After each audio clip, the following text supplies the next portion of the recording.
जल्दी से पाटा डाल के बैठ जाओ, मैं आपका तिलक कर दूं। शिषपाल बोला, जब मेरे जीजा की आंखें फूट गई तो हमें किस बात की इतराज है?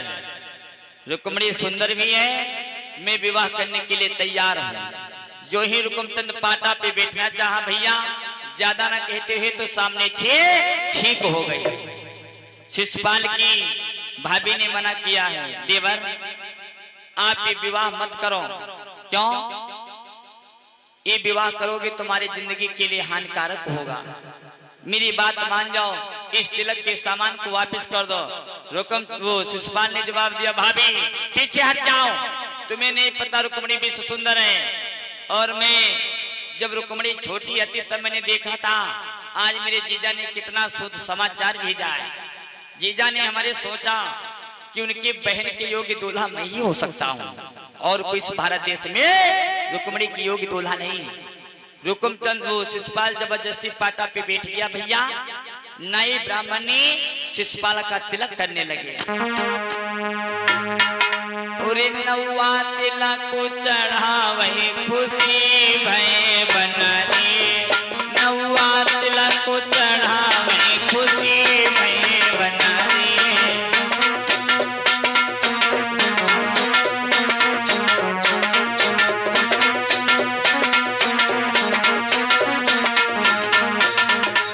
नौवा तिलक करना रुकुमचंद का सगा साला है कौन? चंदेरी का राजा शिषपाल। अब मेरे भैया नौवा ना कहो तो साले तिलक चढ़ा वही खुशी भई जीजा। साले तिलक चढ़ा वही खुशी भई जीजा।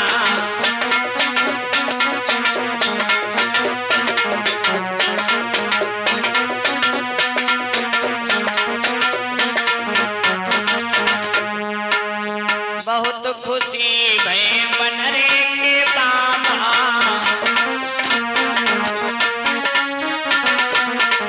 बहुत खुशी भई बनरे के बाबा।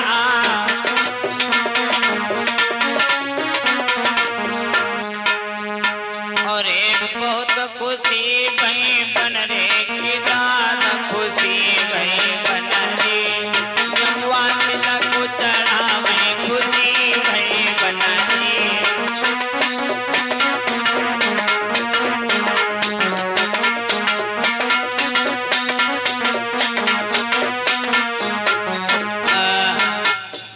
आज बड़े प्रेम से मेरे भैया नए ब्राह्मण ने महाराज शिषपाल का रात तिलक किया है।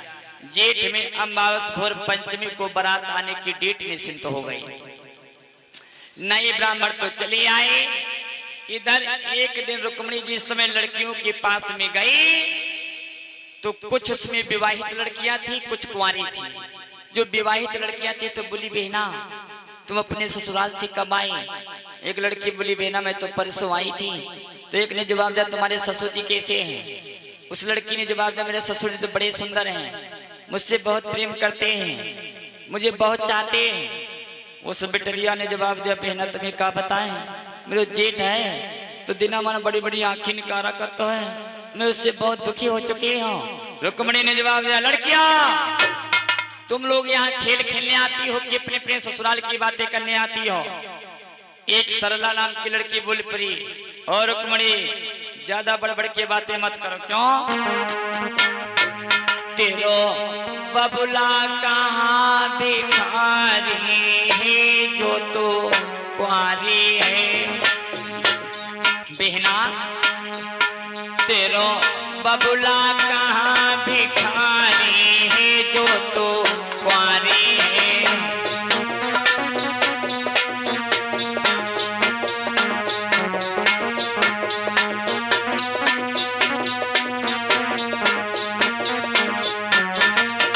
क्यों बहना? 5 साल गुइया हमसे बड़ी है,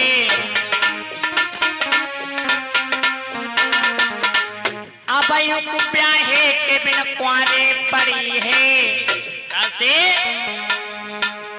तो चंद्र बदन वो जियानी कहे कुंवारी है। मेरो बबला कहाँ भिखारी जो तू वादी है।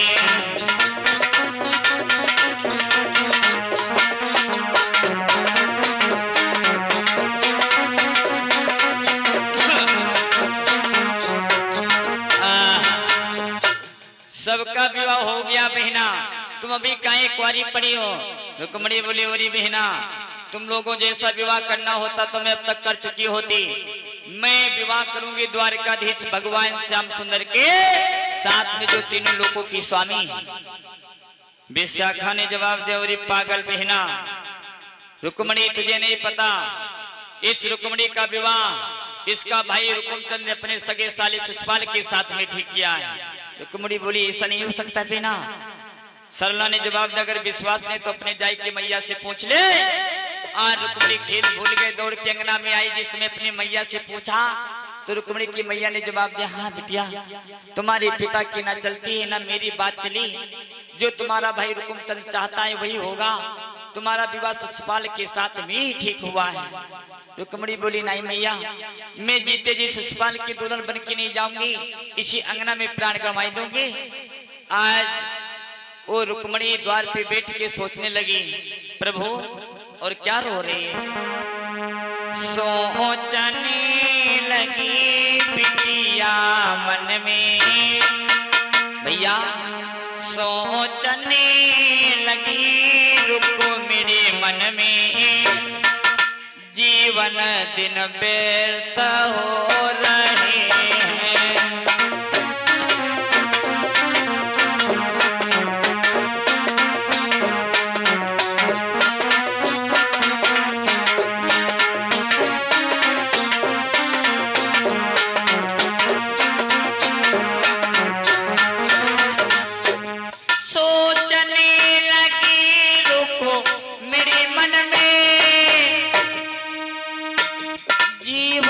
दिन बेरथा हो रहे हैं, माया इस जगह बिसारी रही।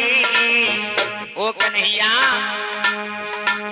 माया इस जगह बिसारी रही, मायापति कहाँ सो रहे।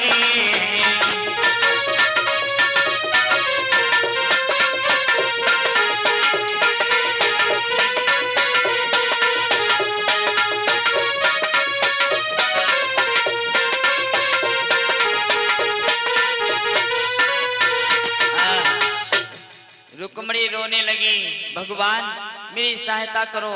उसी बीच में एक ब्राह्मण भीख मांगते हुए कुंदनपुर में गीत गाते हुए चले जा रहे। हुआ ब्रजभूमि में अवतार कन्हैया का, 100 बार इस दीदार कन्हैया का। मेरे भैया उसी द्वार पे पहुंच गए, जिसमें पंडित जी ने देखा रुक्मणी रो रही तो बोली बिटिया तुम्हें किस बात का दुख है। रुक्मणी ने जवाब दिया ब्राह्मण देवता मेरा भाई रुकुमचंद इतना बड़ा कसाई है, मेरा विवाह अपने साले शिशुपाल के सगे साथ में ठीक किया है। पंडित जी ने जवाब दिया अपना दाहिना हाथ दिखाओ। रुक्मणी ने जिसमें अपने दाहिने हस्तरेखा को दिखाया, ब्राह्मण देवता ने जवाब दिया रोमती तुम्हारा विवाह द्वारकाधीश भगवान श्याम सुंदर के साथ में ही ठीक होगा, विलाप मत करो। रुक्मणी बोली महाराज मैं कैसे ना रो, 3 दिन बचे हैं विवाह के, बारात आने को 3 दिन बाकी रह गए हैं और द्वारकाधीश भगवान कन्हैया को पता भी नहीं जो हमारे पास आएंगे। एक काम करो पंडित जी मैं प्रेम का पत्र लिख दूं, तुम मेरी सहायता करो, तुम द्वारकापुरी चले जाओ। वो ब्राह्मण बड़ा दयावान था, उस रुक्मणी की बातों को सुन के उसके दिल में दया आ गई। बोली ठीक है रुक्मणी तुम पत्र लिखो, मैं तुम्हारे लिए इस कुंदनपुर से द्वारकापुरी जाऊंगा। द्वारकापुरी विदर्भ देश कुंदनपुर से 750 कोस दूरी है भैया। रुक्मणी ने प्रेम का पत्र लिखा है, किसके लिए भगवान श्याम सुंदर के लिए। किस प्रकार और करीब कान्हा की यादें रुक्मणी रोई गई थी भैरा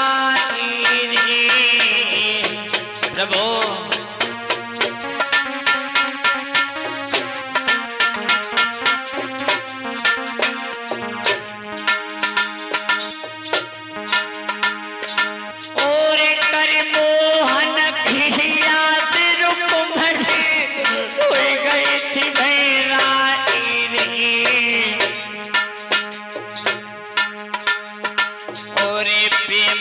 तो कोई पत्र बिटरिया लिख नैया जब भेलाई रे।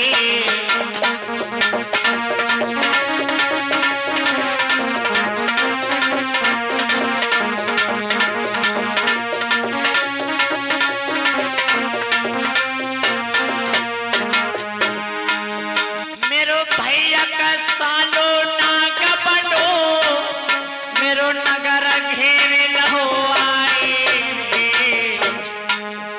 अरे जल्दी से जो तुम नहीं आए खाए गए न मर जाओ रे।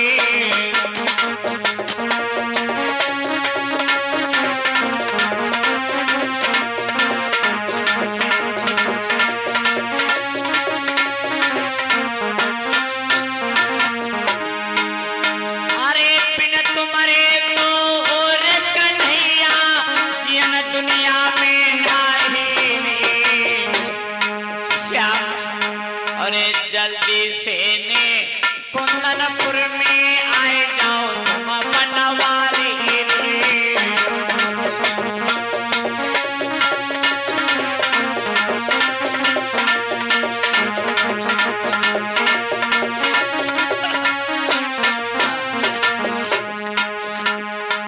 भैया लिख दो प्रेम को पत्र रुक्मणी पंडित से बोली। भैया लिखो प्यार को पत्र रुक्मणी ब्राह्मण से बोली।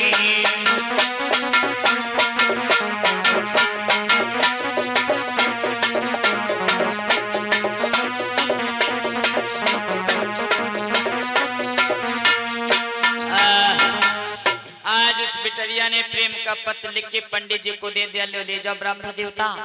आज मेरे दोस्तों वो ब्राह्मण देवता कुंदनपुर से चला है। जिस समय चलते चलते चलते चलते चलते चलते जिस समय द्वारिकापुरी में पहुंचे हैं पंडित जी, बलराम अपनी सभा में बैठे हुए था। बलराम हूं।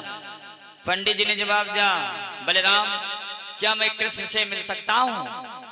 बलराम ने जवाब दिया, ब्राह्मण देवता आप बैठ जाओ, मैं अभी कृष्ण को बुलवाता हूँ। तुरंत ही धावन को भेज के बलदाऊ ने भगवान कन्हैया को सभा में बुलाया। जिस समय भगवान कन्हैया आए तो ब्राह्मण देवता को प्रणाम किया। जय हो ब्राह्मण देवता, इस द्वारिकापुरी में आपका आगमन हुआ। योगी राज कृष्ण का बार बार कोटि कोटि नमन बंदन स्वीकार हो। ब्राह्मण देवता बोले सुखी रहो यादव चंद। ब्राह्मण देवता ने देखिए ददुआ भैंसों तो ज्यादा काला है यो कन्हैया। ये रुक्मणी कहीं कहाँ सूझा भगवान जो इस कृष्ण पे कट मरी। हाय दादा, इससे नेक तो अच्छे अच्छे लड़का पर इस दुनिया में रुक्मणी को कहाँ दिखानो। लेकिन चलो कोई बात नहीं, मैं तो पत्र लेके आया हूँ। पंडित जी ने जवाब दिया, है यादव चंद जरा आप साइड में चलो, मैं आपसे कुछ छुप के बात करना चाहता हूँ। भगवान कन्हैया बोले चलिए ब्राह्मण देवता। एकांत में ले गए भगवान कन्हैया को ब्राह्मण देवता। उस रुक्मणी के प्रेम के पत्र को निकाल के दे दिया। लो भगवान कन्हैया ने जिस समय उस पत्र को खोल के देखा, उसमें साफ साफ लिखा था, विदर्भ देश के महाराज भीष्म की पुत्री रुक्मणी का विवाह रुकुमचंद अपने सगे साले शिशुपाल के साथ में ठीक कर रहा, वो भी चंदेरी में। अगर प्रभु आप समय से नहीं आए तो मैं अपने प्राणों को जीवन दान दे दूंगी, मैं आपको जीवित मुंह दिखा नहीं दिखाऊंगी।